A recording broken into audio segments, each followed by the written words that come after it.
You've survived another week. Thank you for listening, downloading, and subscribing to The Black Man with a Gun, Heart, and Soul. This is the pro-gun variety show that talks with interesting, positive people, showcasing products in the shooting, hunting, and outdoor trades, and provides a little heart and soul for people in the gun community. With news, views, and stuff you won't get anywhere else. Don't let the smooth taste fool you. This show isn't for everybody. This is what cool sounds like.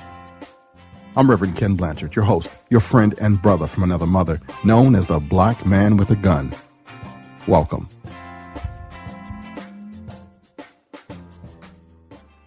All right. How are you today? I am so glad that you decided to join me again. And this week, I'm happy to report that things are starting to move for your friend and brother from another mother. This rebranding thing is helping because it's actually giving me some focus and making it easier for folks to find me. And I'm sharpening my skills as a journalist, a broadcaster, a shooter, and a preacher of the gospel. After John Wayne leads us in the Pledge of Allegiance and gives a little extra, we're going to get on with episode number 334 of The Black Man with a Gun, Heart, and Soul. Is that all right? I pledge allegiance to the flag of the United States of America and to the republic for which it stands, one nation, under God, indivisible, with liberty and justice for all.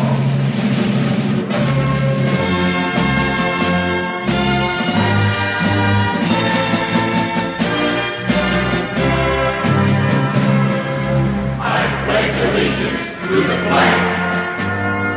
What do those words mean to you? To me, they say, thank you, America, for your strength, your courage, and for our freedom, which has been a beacon to the world for 200 years. Of the United States of America, whose bright stars are 50 states, each bearing its own stamp of individuality. People 200 million strong. People who have come to her from all corners of the earth. And to the republic for which it stands. A land of laws with an ingenious system of checks and balances that allows no man to become a tyrant and lets no group prevail if their power is not tempered with a real concern for the governed. A land where the right of dissent and free speech is jealously guarded, where the ballot box is the sword and the people its wielder. One nation under God. A land where freedom of worship is a cornerstone of her being. A land graced with temples and churches, synagogues and altars that rise in profusion to embrace all the religions of the world. Indivisible. A land forged by the hot steel of raw courage and formed forever by the awful crucible of civil war. With liberty. Where man in pursuit of an honest life will not be denied his chance. Where her citizens move freely within her vast borders without hindrance or fear. A land brimming with opportunity. Where freedom of choice is the guideline for all. And justice.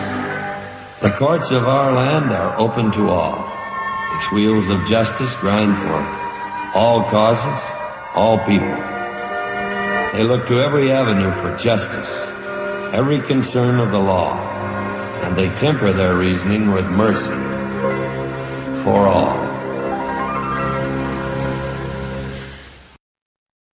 Can I get an amen and a boom shakalaka from somebody? Yeah. This show is sponsored by CrossbreedHolsters.com and ErgoGrips.net. Heart and Soul, the Black Man with a Gun show with me, your friend and your brother from another mother, Kenn Blanchard. You can reach me toll free at 888-675-0202 or by email 24 hours a day, 7 days a week, 365 days a year at blackmanwithagun@gmail.com. My phone was ringing off the hook this week. I am working on a class to teach some folks. I have a couple of state senators and congressmen that are looking to come on the show I ain't doing too bad right now with the hopeful stuff, with the faith, with the stuff that's happening in my life as I'm getting myself together. And I'm glad you're part of the ride. Feel free to send me a shout out. I want to quickly thank you for those who sent comments. I was asking if you're my friend, let me know. I really appreciate that. I think I got about 70 of those, and that means those are my strong folks. So as soon as I get that together, I'm gonna be sending you some stuff. Just stay tuned, stay apart, stay close. This week, I got a chance to go to the Massad Ayoob group class, a 40-hour class, the MAG 40. Massad Ayoob is going to be on, along with Dr. Kenneth Kelly and Gail Pepin. Also talking about drugs and the drug war. Got hit with a virus on gunrightsmagazine.com. It was kind of funky because I asked my man Frank to help me, and then I didn't get a chance to get back to him. So then I went to the hosting site and said, hey, can y'all fix this? And they said, well, we can fix it, but no, we can't fix it. You might want to send it to our specialist, our special people, and that'll cost you some extra money a year. And I thought, I'll bump that. I know somebody. Dre. I met him at the Blog World back in New York City. He has a company called SecuriNet. And I got to tell you, it's worth all that in a bag of chips. They got in, they got out, they fixed it, told me what was wrong. And if you have a blog, I'm going to tell you right now, this is something that you have to get. You have to get. There's a link. I'm actually an affiliate now, so I can get some kickback if you help a brother out. But I'm telling you, this is worth, even if I wasn't getting anything back from it, you get this service and they will kind of shepherd your site for you. When you get malware, when you get something wrong, they'll go out and remove it, fix it. It's like an insurance policy for your blog. You need it these days. I'm actually not in my house. I'm on the road in an apartment. Not an apartment. I'm in a hotel room. And I am tired. I am beat down to parade rest. But I got to do this because you my peeps. And by the time I get back in town, I can't let this thing slide. So, episode number 334, right at you. Got some news too. There's a really cool class. Back in the day when I was doing a whole bunch of action stuff, I took a high-speed driving course, and they branched off and became this group called ITI. Check out the website, blackmanwithagun.com. You'll see the flyer. There's a class coming up in October. I highly recommend it because they hardly ever do it for civilians. You want to become a better driver, might even save your life. Check out the link. Remember Ray Kohout from Double Tap Defense? Well, he's a firearms design and manufacturing company, and he received official notification that Double Tap Tactical Pocket Pistol has received a design and utility patent for their innovative concealed carry pistol. So, hand clap for my man, Raymond Kohout. You remember Ray? He was on the show a couple of weeks ago. Talked about Double Tap Defense. Good guy. Out of Missouri.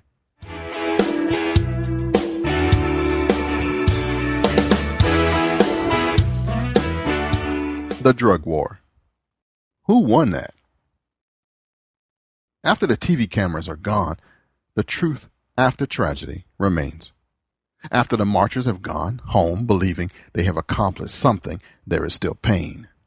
After the funeral for the young men lost in the drug war, I ask, who won? It is not the mothers grieving or the world that has lost another to a futile street battle over turf and dope. It is not just in the hood. We all know somebody locked up or murdered because little Johnny was a street corner pharmacist. Nobody will admit it. It's our dirty little secret. He sold dope. He was involved in some aspect of the drug culture. It's not always the case, but most of the time there is a connection. Even the innocents somehow become casualties of the drug lifestyle, and somehow it's never spoken. They do, however, rail against the guns. The gun, it's a convenient target. It's not human. It gives politicians and personalities a politically correct scapegoat. I have comforted mothers who buried their sons, and it is never a good time. One of the students was a local college superstar up in Baltimore, Maryland, with a bright hope, and he wasn't even involved in the culture. The twist here was he got shot standing outside trying not to look like somebody with a future while he was on break from college. It's crazy. The drug problem in America is our dirty little secret. It fuels the violence we blame everything on. It is the war that we lost and cannot win unless we change as a society. While there is still poverty in America, and I dare say it, laziness, we will have drugs. Too many have given up and accept what is happening. To be a good parent is like hard work for some people, and too many have checked out, allowing their kids to just go for themselves. And these young men have put their hope in dope, in fast money and perceived power, in cars and clothes, gaining by slinging dope. None believe they will live to reach old age, and most of them are okay with it. Prison is not even feared and is even accepted as a possibility. Some even take it as a badge of honor. If you want to see the stats on it, check out the webpage on blackmanwithagun.com.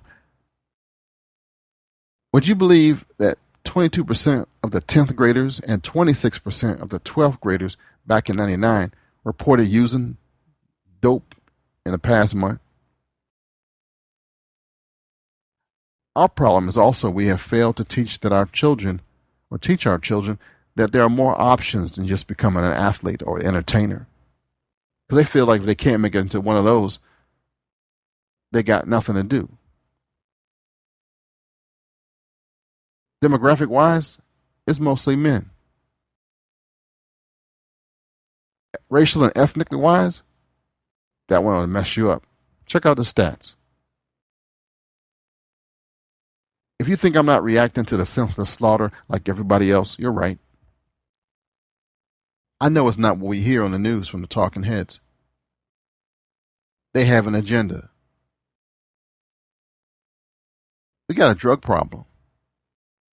We got one when the guns of law-abiding citizens are erroneously blamed for violence.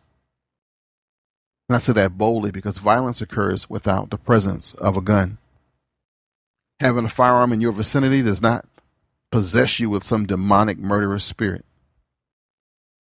Down south, Central and South America, Southeast Asia, and even in some African ethnicities, violence and crimes of passion are often done with edged weapons instead of firearms. England has a huge knife problem, but you won't hear it because they don't want nobody to know about it. That's their dirty little secret. There's some huge numbers, and people hide stuff. The majority of Americans say that they think gun crime has increased over the past 20 years, even though it's actually fallen dramatically. The problem is bigger than the guns. It's economic. Poor people are frequently unable to pay for housing, food, child care, health care, and education, and to escape. They either enter the drug trade or they turn a blind eye to it. And many of us know somebody that's made that decision, and we aren't talking about it. The drugs, the weed, the meth, the cocaine, the crack is and has always been a part of the music, the fashion, and even the automotive industry. And we need to start talking about it again, or it'll never change.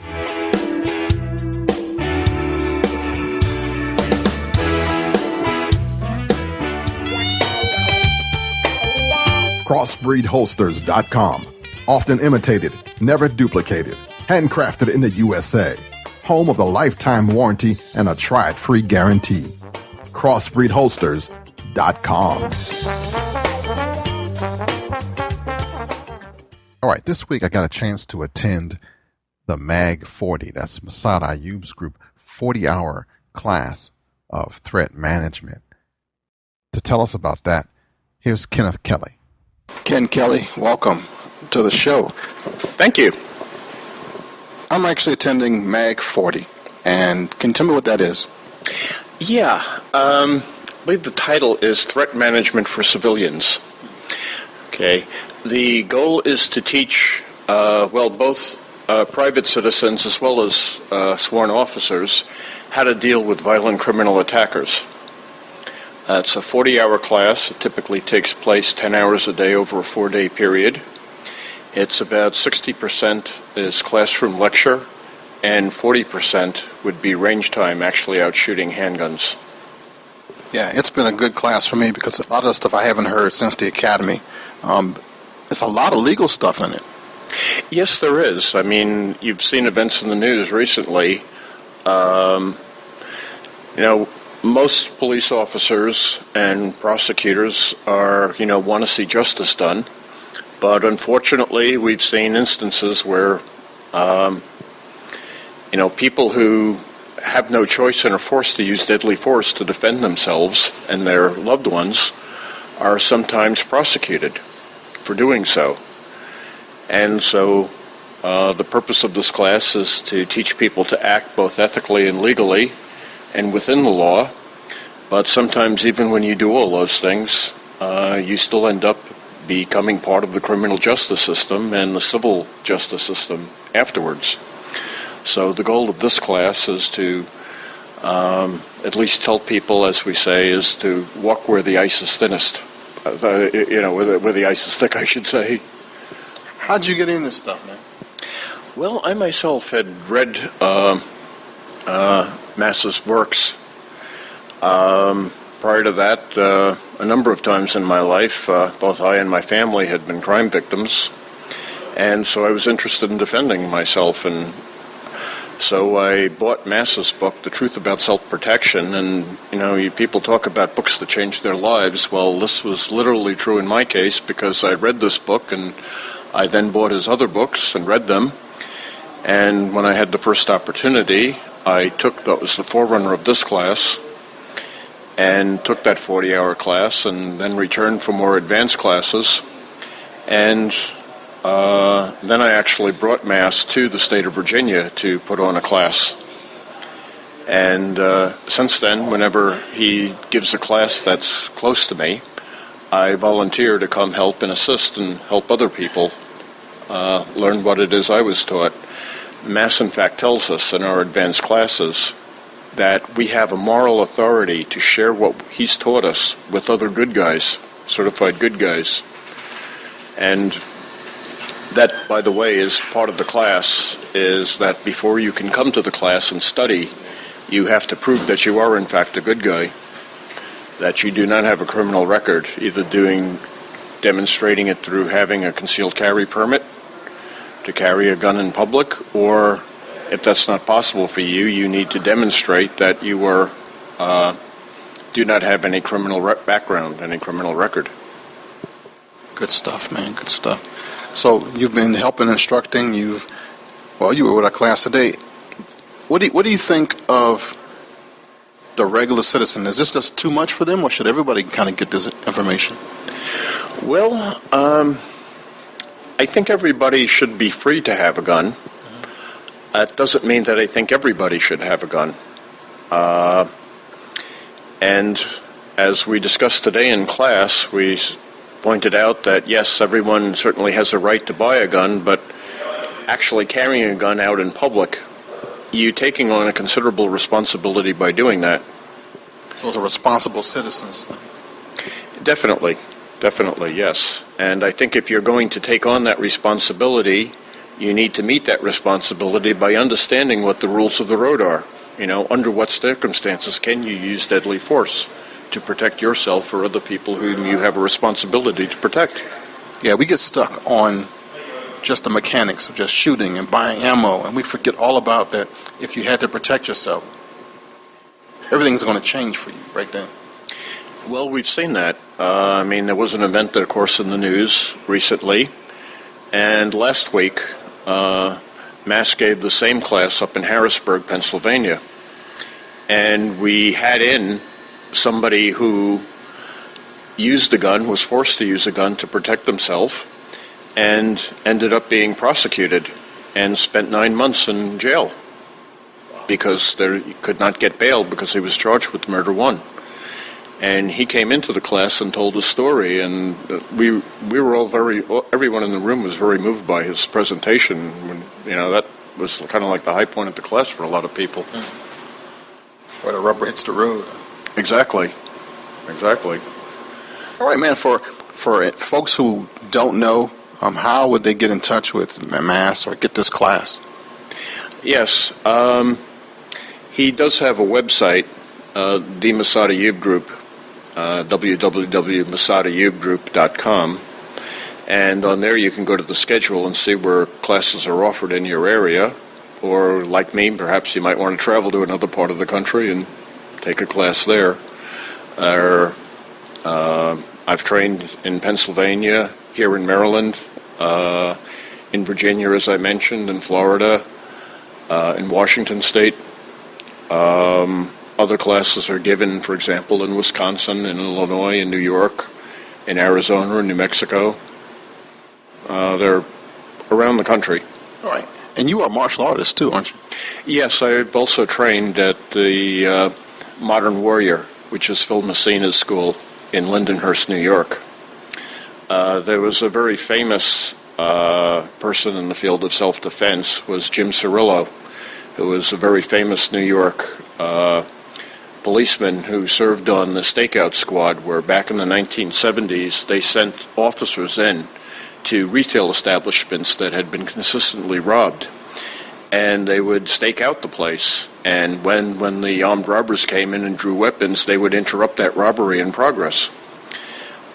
He wrote a very marvelous book, which I advise anybody at all interested in self-defense to go read. And in the back of that book, he says there are 4 places he recommends that people train. And one of them is the school we're discussing, is Massad Ayoob.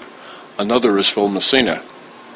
And a third is another place where I've trained, taken master's classes out in Washington State, and that's Marty and Gila Hayes, the Firearms Academy of Seattle.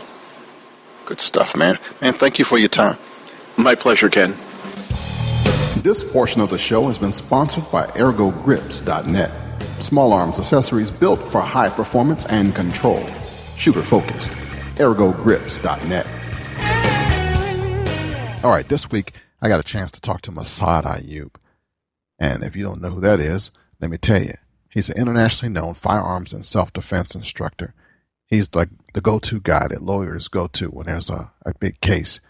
He's taught police techniques and civilian self-defense in both law enforcement schools and in the courtrooms. I mean, he's like an expert witness. He created the Lethal Force Institute back in 1981, and now he directs the Massad Ayoob Group. And he's been my friend since about 1991, I believe. Really good guy. Used a different mic this time since I was out of studio. I'm actually on the road, and forgive me for the audio, but I did the best I can with what I had. Here's the interview with Massad Ayoob. Man, welcome to the show. Thank you, brother. It's good to be back. What's the objectives of this class? What are we supposed to learn? I tried to gear it to the law-abiding armed citizen and also the police officer who retires and has to understand that the rules of engagement have changed when he turns in the badge. I wanted, in one 40-hour week, to be able to give them the grounding they needed on the legal side, the ethical side, the tactical side, and a strong basic skills side. But you hit us today with some serious legal stuff that I haven't seen since the academy. Well, the reason I hit him with it is traditionally, for most of American history, the only place people could get that was in the police academy. And the comparison that I use is that in the year I was born, 1948, if my dad had gone to the family physician and said, "Doctor, teach me how to do closed-chest cardiac massage," which is what they called CPR back then, he would have been told, "What are you, nuts? You want to learn that? Go to medical school." And in the same year, if any American had, said, "I want to learn what the police know about when I can use deadly force," they would have been told, "Go to law school, go to a police academy. That's their purview."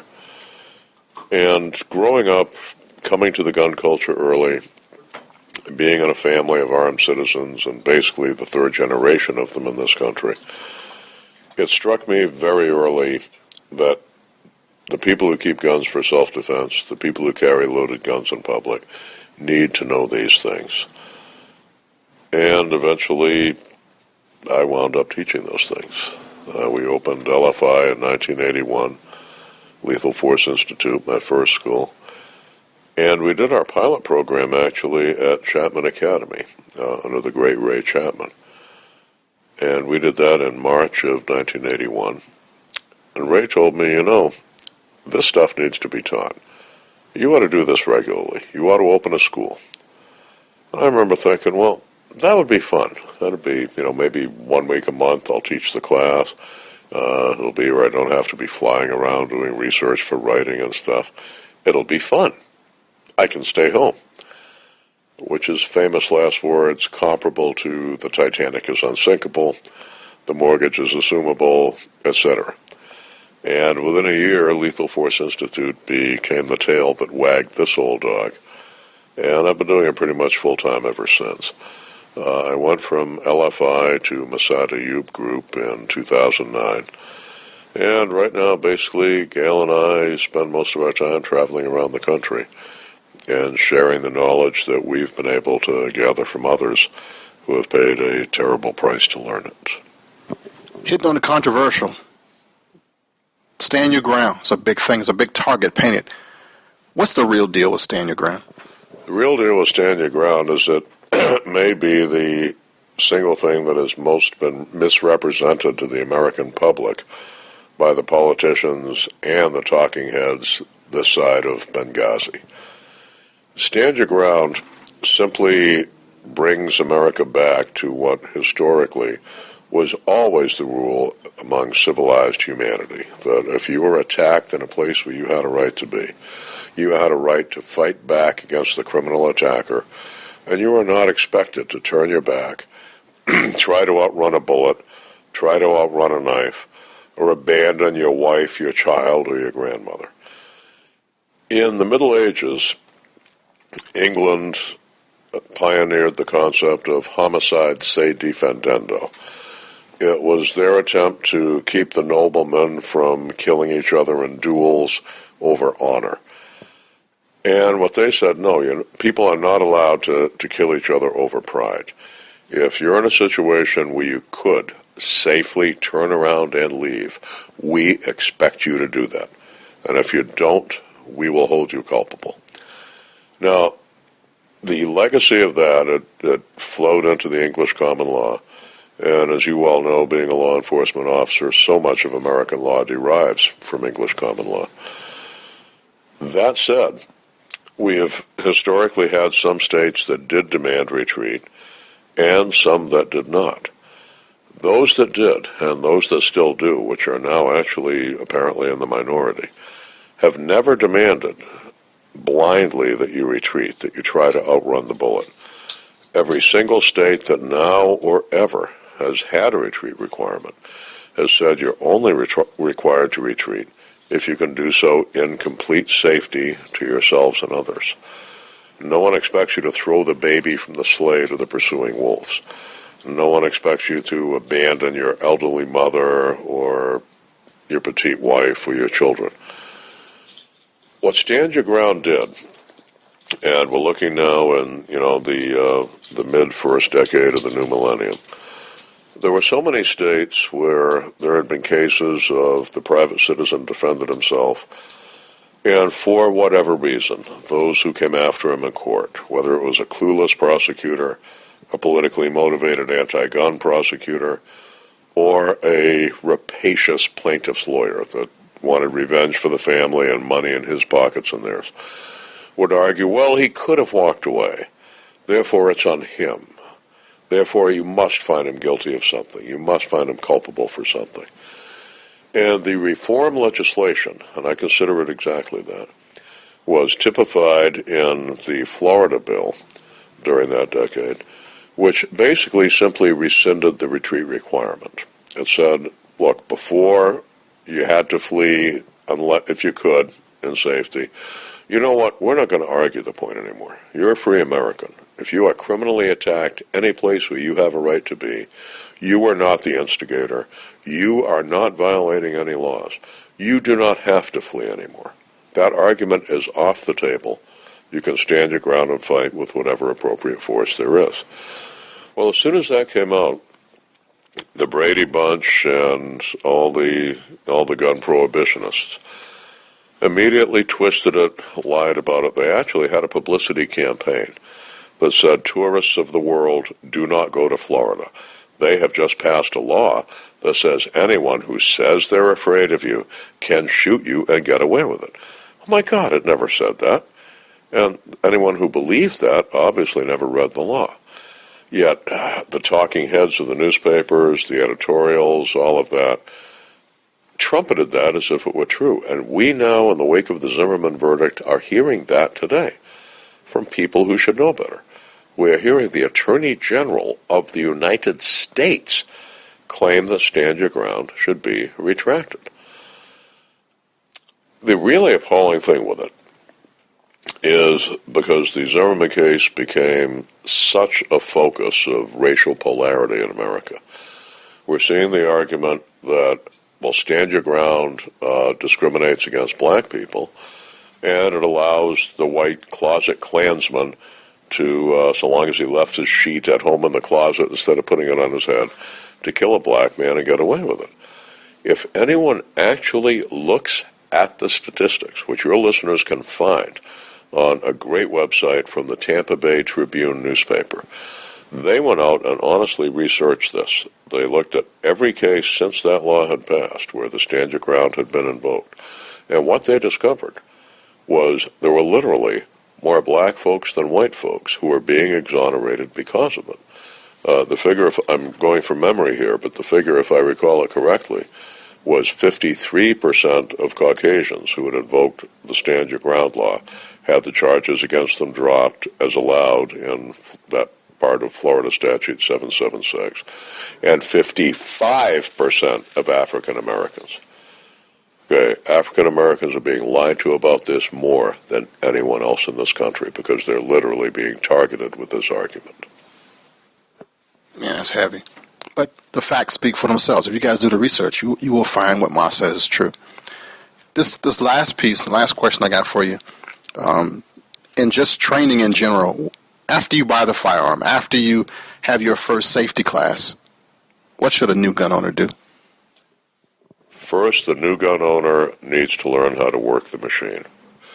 One thing that has scared me over the years when we, going back to the 1990s, Bill Clinton is elected. One of his issues is we will ban assault rifles, we will have the waiting period, there will be the Brady bill, there will be this, that, and the other thing, the assault weapons ban, and we all remember the history there. Americans who had guns, regularly used guns, knew how to use them. Safety and passing along, teaching that safety, was as much a cultural ritual to them as a farm family teaching their kids how to work the tractor.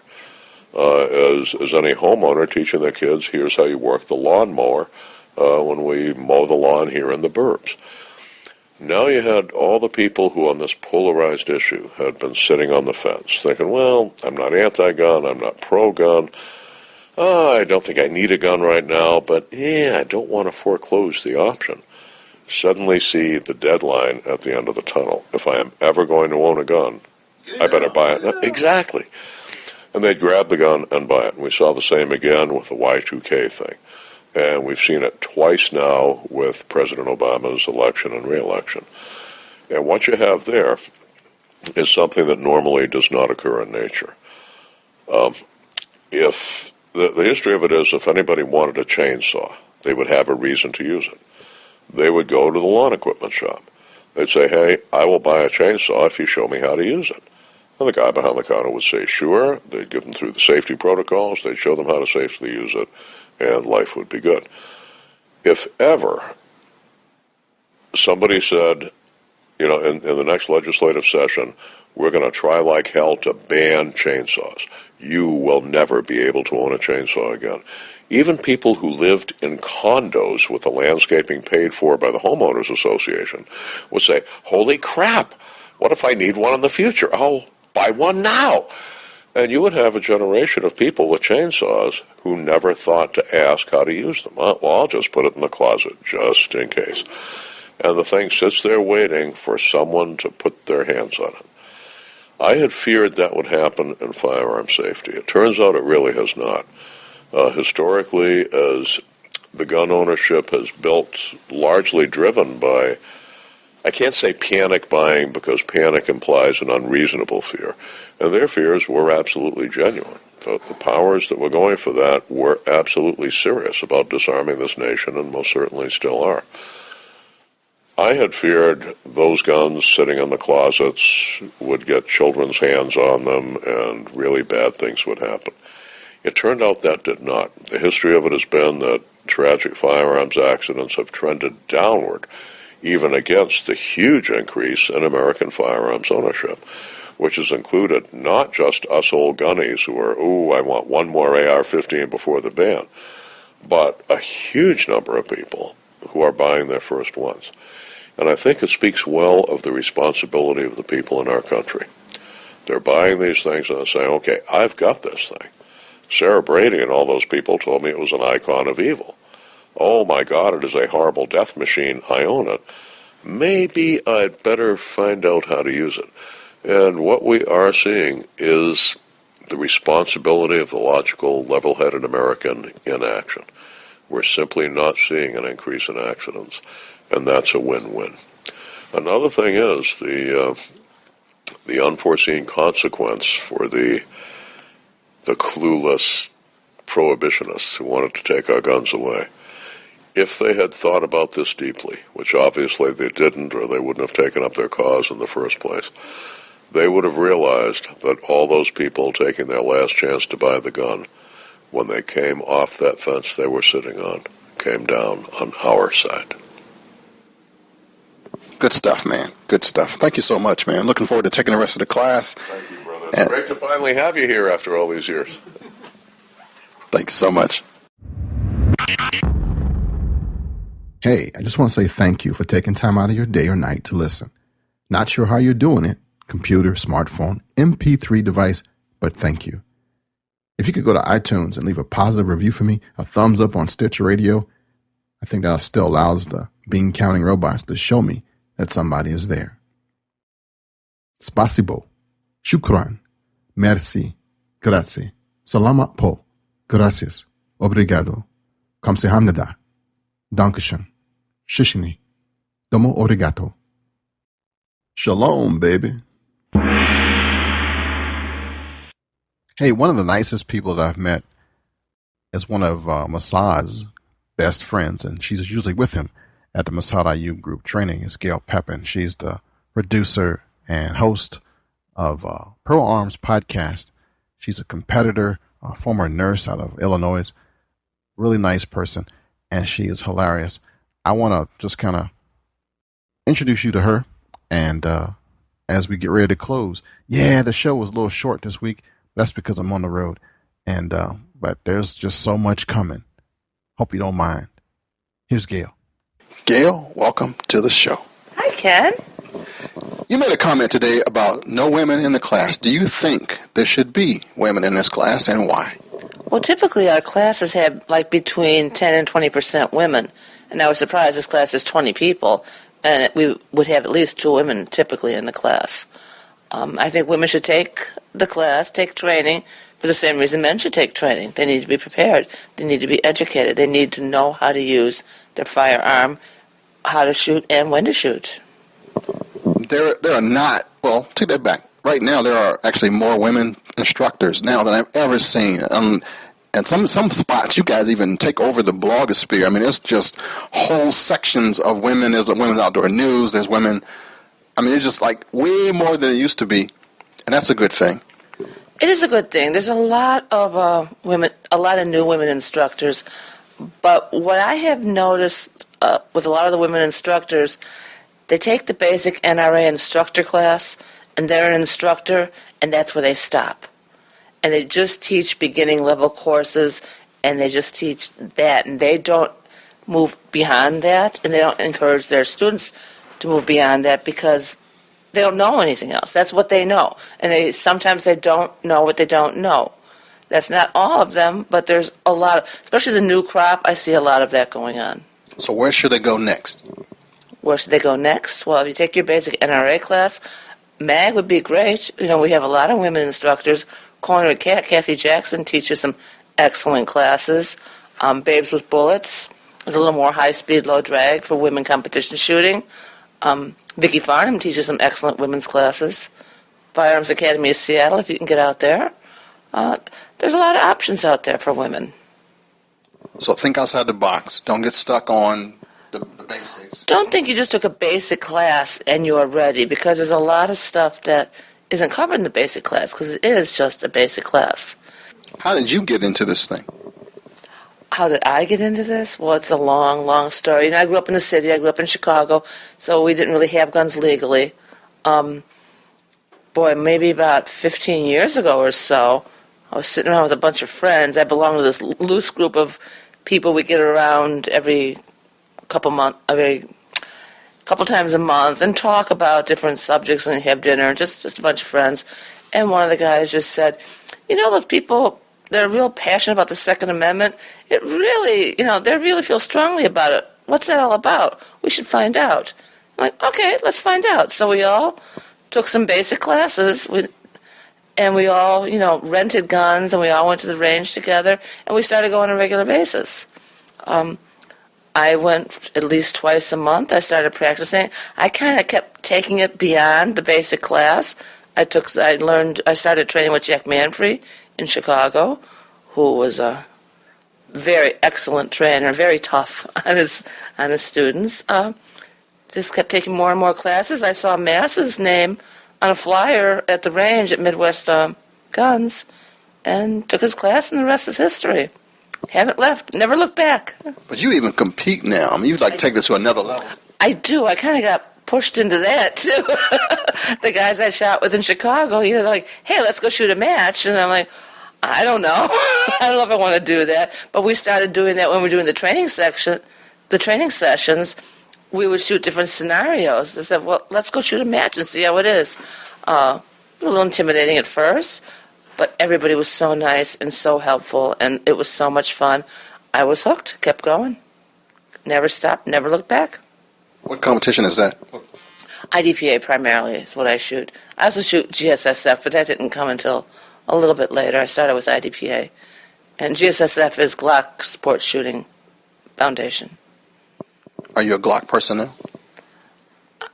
I go both ways, Glock and Springfield. I got you. I heard a little bird tell me that you're not like a really big fan of 1911s. Oh, who told you that?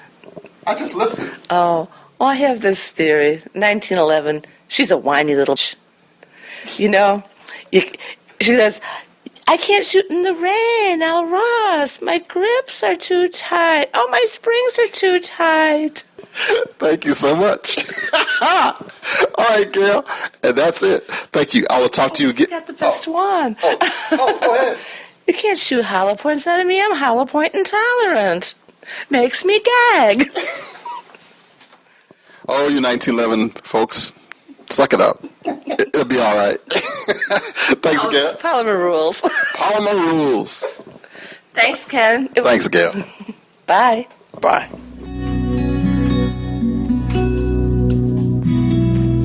Hi, this is Reverend Ken Blanchard, and I want to invite you to join us at the Unnamed Church podcast that comes out every day, Monday through Friday.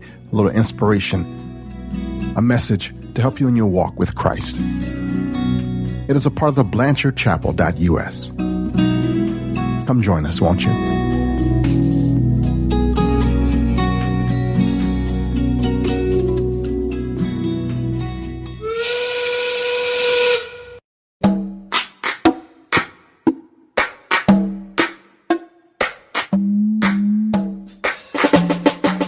All right, that's a wrap. Thank you for listening today. The show notes for this episode can be found at blackmanwithagun.com. blackman.com. If you want to contact me, my toll-free number is 888-675-0202. My email address is blackmanwithagun@gmail.com. If you liked what you heard, please tell someone. Leave a positive review on iTunes, a thumbs up on Stitcher Radio. And until next time, shalom, baby.